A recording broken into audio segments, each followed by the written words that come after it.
네, 제가 또 준비해 왔습니다. 네. 그 예전부터 오복이라고 하잖아요. 이 오복. 5가지 복. 많은 분들이 오복 중에 하나가 치아라고 생각을 하시는데요. 사실은 이 치아 하나에 치아. 오복이 치아에 들어있다라고 해도 과언이 아니라고 합니다. 건치 리포터 1위잖아요. 그럼요. 어. 아무것도 하지 않았습니다. 저 진짜로 아무것도 안 했어. 네. 어. 좀 뭐 좀 하라고 말씀을 하신 거죠? 아니야. 진짜 부러웠어요. 왜냐면 나는 앞에 사실 이게 대문 4개가 제 게 아니에요. 아. 밑에 것도 그렇고 벌써 이 나이 임플란트까지 했어요. 안 좋아. 그래서 너무 부러워서 그래요. 아, 네. 저는 순수 저의 이해, 네, 저의 치아입니다. 네네네. 이렇게 이 때문에 좀 고생하시는 분들이 많으실 것 같아요. 네. 그래서 제가 이 치아 건강, 치아 관리에 대한 노하우를 좀 준비를 해왔습니다. 좋다. 네, 지금 함께 만나보시죠.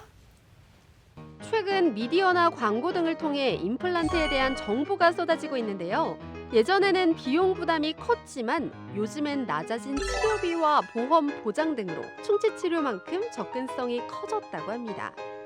그런데 접근성이 높아진 만큼 관련 문제도 속출하고 있다고 합니다. 한국소비자원이 2014년부터 3년간 조사한 결과에 따르면 임플란트 시술 부작용과 문제점을 호소하는 환자들이 해마다 늘고 있다고 하는데요. 특히 당뇨와 고혈압 같은 만성 질환을 앓고 있는 환자들에게 부작용이 더 많이 나타난다고 합니다. 그래서 오늘은 100세까지 건강하게 똑똑하게 치아 관리하는 방법을 알아보도록 하겠습니다.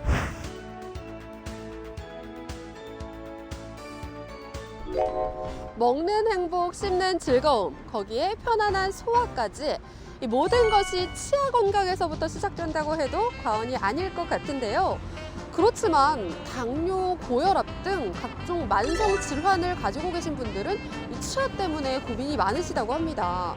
임플란트를 하자니 부작용이 만만치 않기 때문인데요. 과연 어떤 부작용들이 있고 치아 건강을 어떻게 지켜야 하는지 제가 직접 가서 확인해 보도록 하겠습니다. 당뇨병을 앓고 있다는 임플란트 사례자를 만나러 한 걸음에 달려와 봤는데요. 임플란트 시술 후에 일반 사람보다 더 힘든 시간을 보냈다고 합니다. 선생님 안녕하세요. 그 임플란트를 받고 난 후에 생활 불편함이라든지 생활 반응은 어떤가요? 그래서 제가 이제 당뇨가 지병이 있어가지고 아무래도 이제 보통 사람보다 빨리 아물지도 않고 그 당 치수가 올라가면 또 염증이 악화되기 때문에 많이 힘들죠. 일반 보통 건강한 사람에 비해서 성인병이 있는 사람들은 임플란트 할 때 좀 조심스럽고 힘든 게 사실입니다.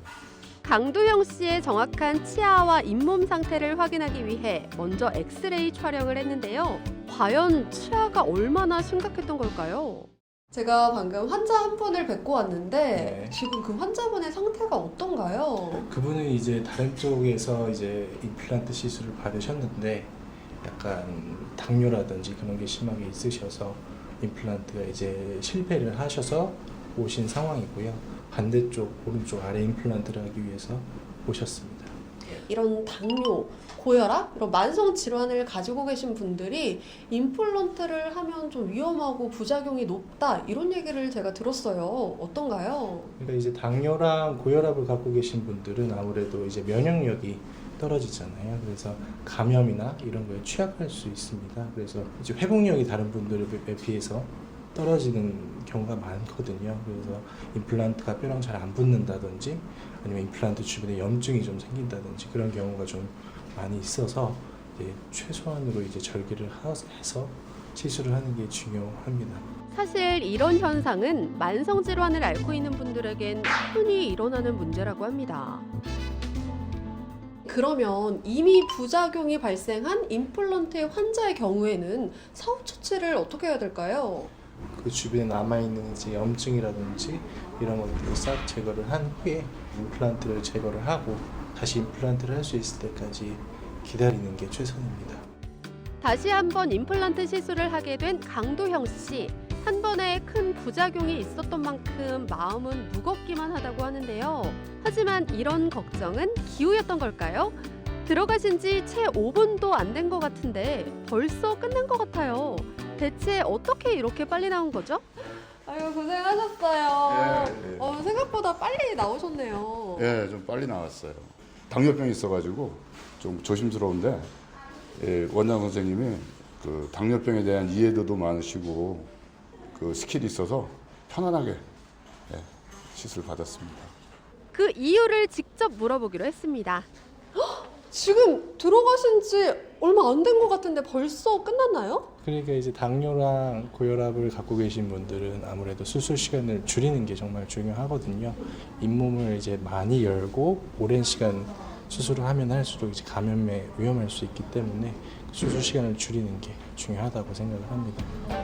임플란트 시술은 결국 잇몸 절개나 수술 부위를 얼마나 적게 쓰느냐가 회복의 관건.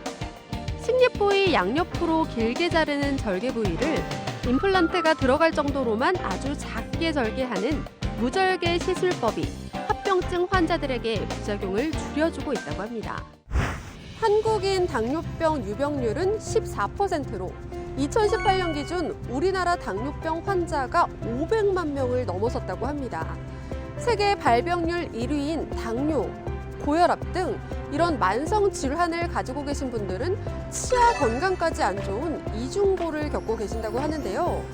임플란트 안전하게 하시고 하루빨리 치아 건강을 되찾으시길 바라겠습니다. 무절개 시술법 이거 괜찮은데 왜냐면 저도 이 절개를 했기 때문에 굉장히 아파요. 눈에 번쩍 띄는 아주 좋은 소식이었습니다.